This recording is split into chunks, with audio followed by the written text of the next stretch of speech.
Hey everybody, blessings. Your girl coming in with another one. But you guys catch it at a decent hour. Came in late because I wanted to do some other things and I knew I wasn't gonna get in on time, but it doesn't really matter because you always can catch it on the replay. Or you can go over there and catch it fresh in the daytime over there on the tube. Okay? Over there on the tube.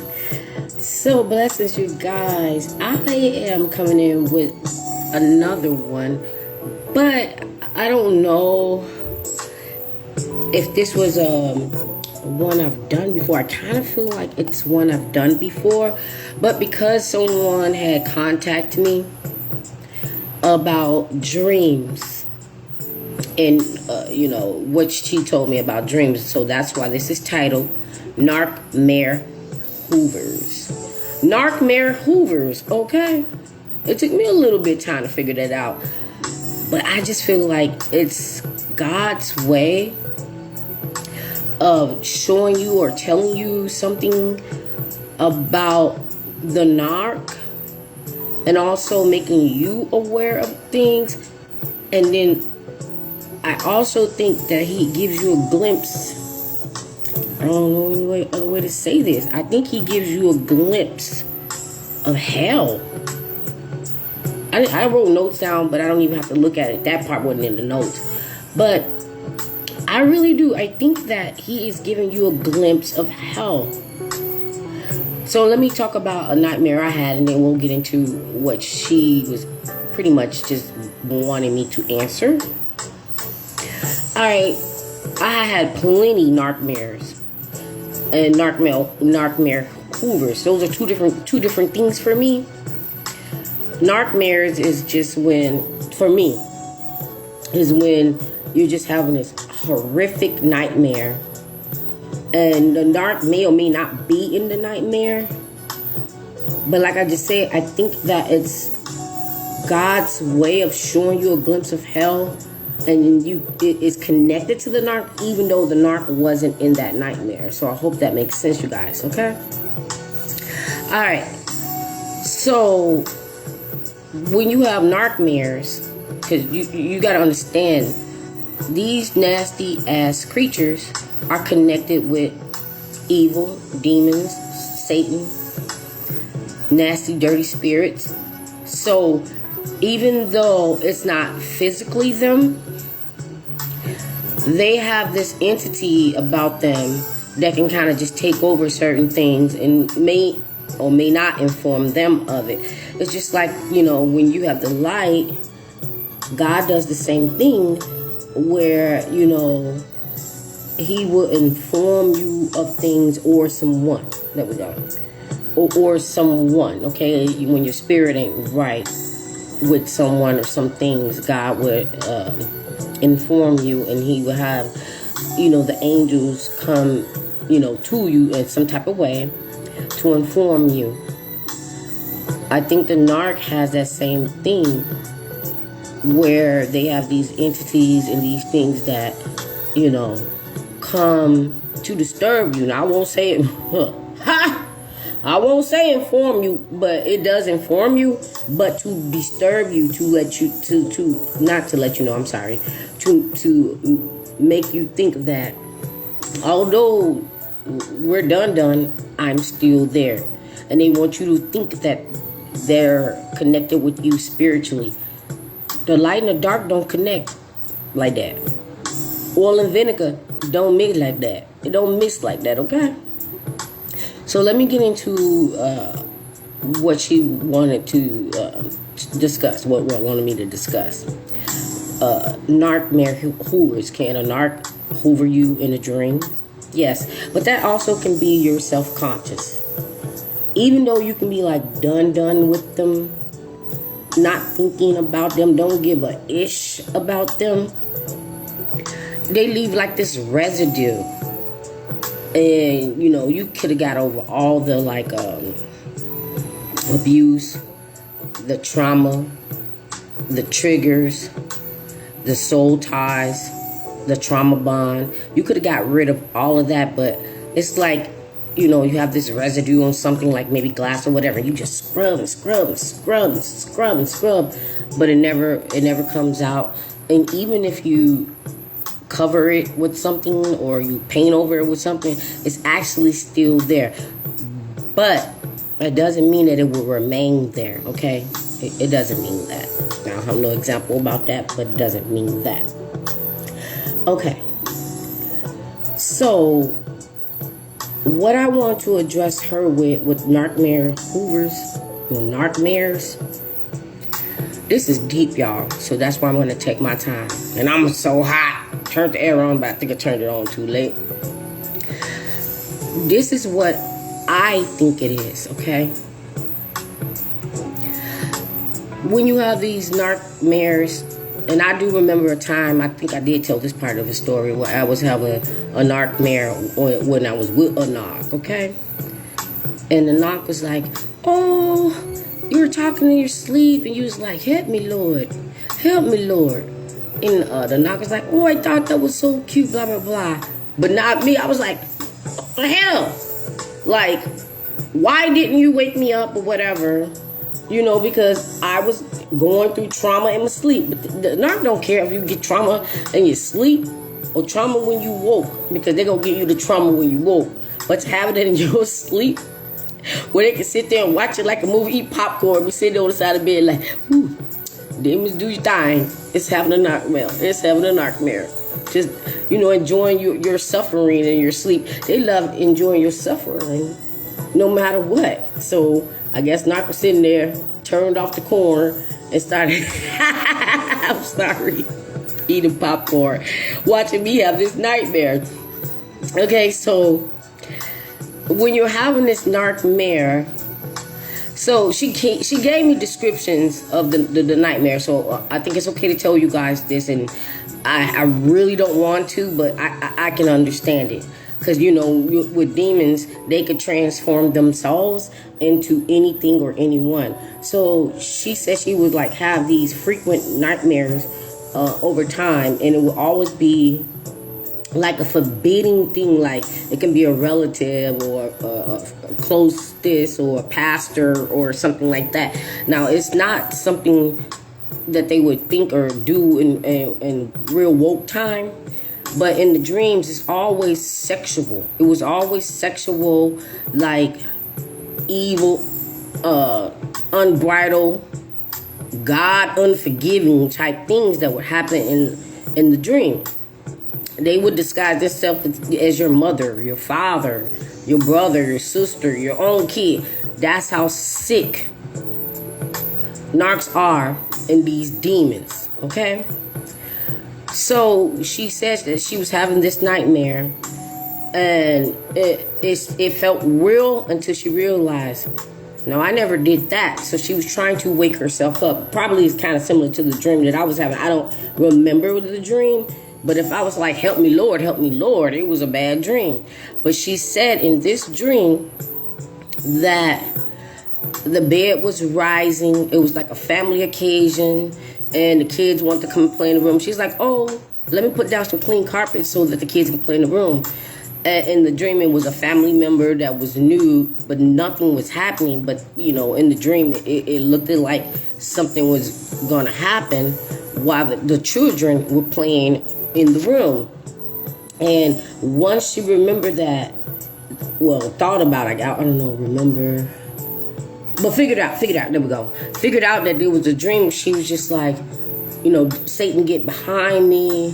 Jesus, help me. Jesus, help me. And I do know about those dreams where you're so sleepy and so tired.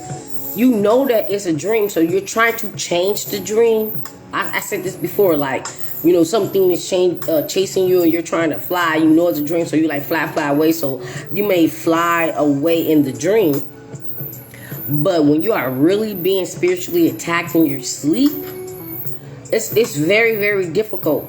So she says that she knows she was talking out loud in her dreams, but the words wasn't really coming out, but the thoughts was there, like, help me, Jesus, trying to remember quotes in the Bible, trying to rebuke it in the name of the Lord, okay? And she said at one point in the dream, the bed started going back down to the floor. And some of the things that was inappropriate in the dream was going away, except for the children that was playing. I don't know how to analyze the children that was playing. If I could say anything, maybe the children were the angels in the dream. I don't know. But that's how a narc will hoover you. In your dream, these narc mares, whether the narc, knew that this was happening or was having the same dream. I don't know if that can happen. I don't know. But was having the same dream or fell asleep thinking about you on some evil thoughts or whatever, and some spirit off the narc traveled into, the outer body, and you were sleeping at the time, and your outer body traveled or whatever, and that nasty, evil, demon-ass spirit caught up with your outer body and connected with this dream, okay? But she was calling out to Jesus. She just wanted to go away. What I will tell you about these dreams, and I'm going to say something about a narc dream if I can remember. When the narc's dream. What I can say about that, when you wake up, you can repent for that from that dream. And I know people like, oh, but I didn't do anything. It wasn't me. So why do I have to repent? Always repent. Repent for that dream, because especially when you got to the realization that you knew that it was a dream, it doesn't even matter if it was a sexual dream where you had some sexual arousement or whatever. You have to fight even in your dreams. That's why this narcissistic thing is so serious, because you have to fight even in your dreams, yo. Even in your dreams, you have to fight. And if at some point in that dream you got weak and the demons held you down and got their way, you just have to get up and repent to God, because you didn't give your all in all on that fight, okay? And you wake up, especially if you wake up feeling guilty about the dream, but you're trying to rationalize it. Like, I was sleeping, I didn't know what I was doing, and then, like I said, it makes it feel like it was something real. Now, let me say this real quick, because I think it's not on my notes, but I got to get into this dream thing a little bit further. But when a narc dream about you, they dream about goodness, butterflies, flowers, roses, good times, the person that you were, the life that they could have had when they were with you, the joy that they did get when you were around. So that's their nightmare. It's not a narcmare, that's their nightmare. But when you're having dreams, it's a narcmare. But they have those sweet, beautiful scent of dreams where angels surrounded them for that one night to show them what rolling with God would be like. So I don't know. They don't wake up and repent and be like, oh, forgive me, Satan, I didn't have a good dream. Angels and butterflies and diamond rings and street of gold, and God was there and I felt some type of good. They're not going to do that. They're not going to do that. So let me get to this part and we're going to end it, because I'm working on new things right now. So I hope that my video, especially this one, really, really helps. So when you wake up and you realize that it was a dream, like this really wasn't real, and you repent or whatever, let me tell y'all something. When the narc have the narcmare, it's real. It's real. It's their conscious. It's their conscious relieving everything that they actually done. So you woke up feeling like guilty about something that you didn't even really do. But when they wake up from these narcmares, they give themselves these narcmares, it's reality. It's something that they really did. A narc can be like married or in a relationship or whatever, go out and get with these over theirs or sex workers or whatever, and then they go home and they feel this guilt and this shame. They feel guilt and they feel this shame, so it goes into their self-conscious. So as I don't even know why I'm saying sleep, because they don't sleep. But I guess if they get a little bit of it, it's all about everything that they done to you or other people, and it goes into their self-conscious. Now they're asleep somewhat, I guess, just not conscious, I'll say, because someone gets so drunk and high or whatever, they just boom, boom, boom, boom, boom, boom, and they just out, okay? But the reality is, when you wake up, it was just a dream. You know those movies they make where it was like, "Ooh, it was just a dream." Like is it the Ghost of Christmas Past or Scrooge or whatever? I think it was Scrooge. Okay, where it was just a dream. But think about what Scrooge. Part of that dream was true because it showed him his past. Was it past, future, present? I think that's what it was. Okay, so it showed him his past and present, which ain't gonna be a shocker because that had already happened. But when you get showed your future,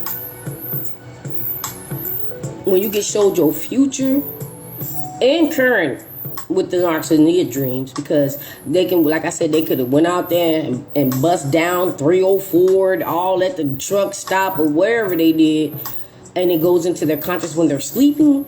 It's a reminder of who they really are, and they can't wake up and shake it off, because the demon is the same and the NARC is just so lame. They can't shake it off, okay? When your loving was so good, okay? They can't shake it off, because it's real. It's real. But when you're dreaming, you know, whatever message is behind that from either side, God or Satan, at least it was not real for you, okay? So I'm gonna have to wrap this up because I don't want to make it long. I be thinking that I'm gonna come in here and quickly say these things, but then I get feedback from my spirit, and I just go a little bit further. And I hope that you guys watch it from beginning to end, because this one right here especially was just like, I wasn't even planning on saying this, but it hit my spirit so hard. It really did hit my spirit so hard. So like I said, imagine that when you're having dreams, it's actually your reality. It can be your reality of something you did in the past. It can be your reality of something you're doing currently. It can be their reality of something that they're going to be doing in the future.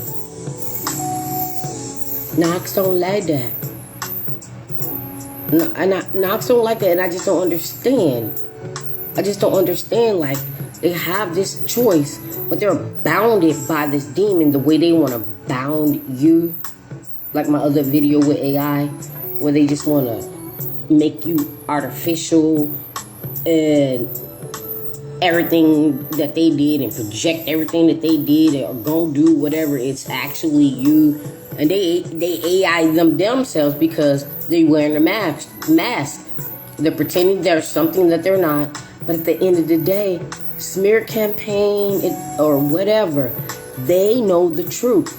And even if they feel some type of a little bit of gratification that people are believing the smear campaign, they're the ones that got to reap that rapture.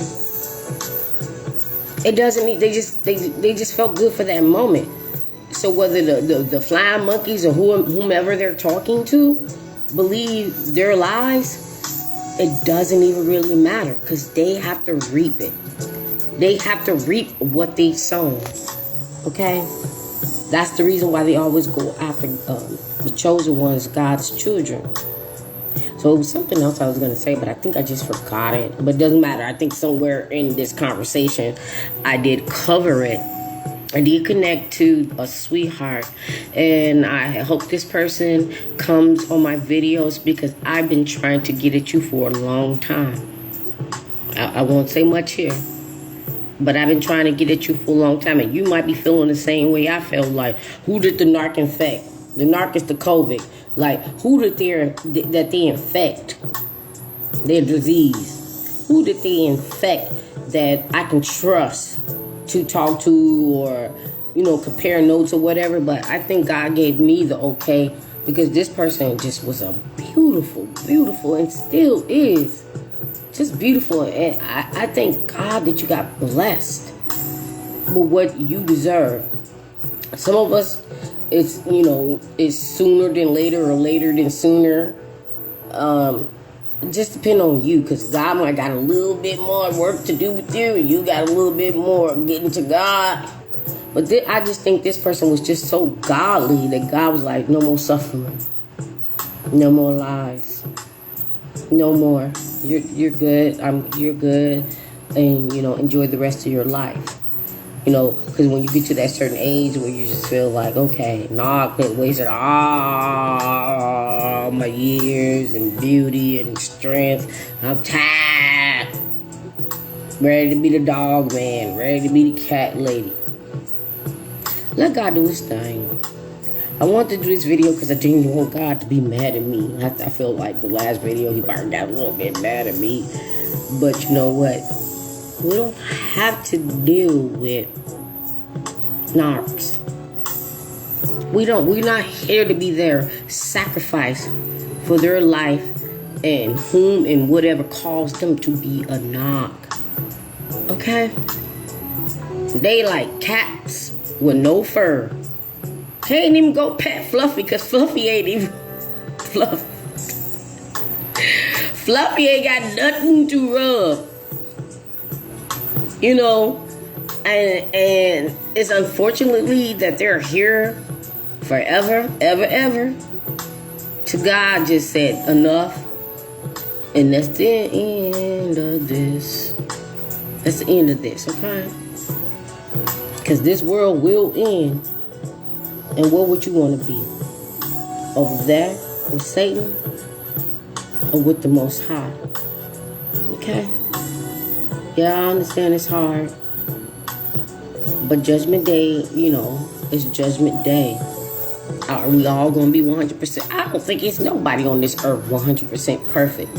So I think Judgment Day is just how much you did right, how much you did wrong, and where your heart really was. And I can be wrong.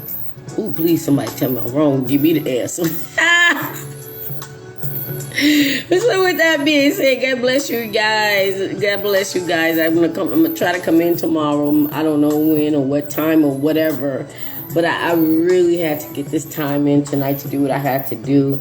And I was a little bit greedy because I wanted to have what I wanted to have to eat. So it took a little bit more time. Now with that being said, God bless you. When their technician texts me, and I'm like, at least I took the polish off. I'll see you soon. Be blessed.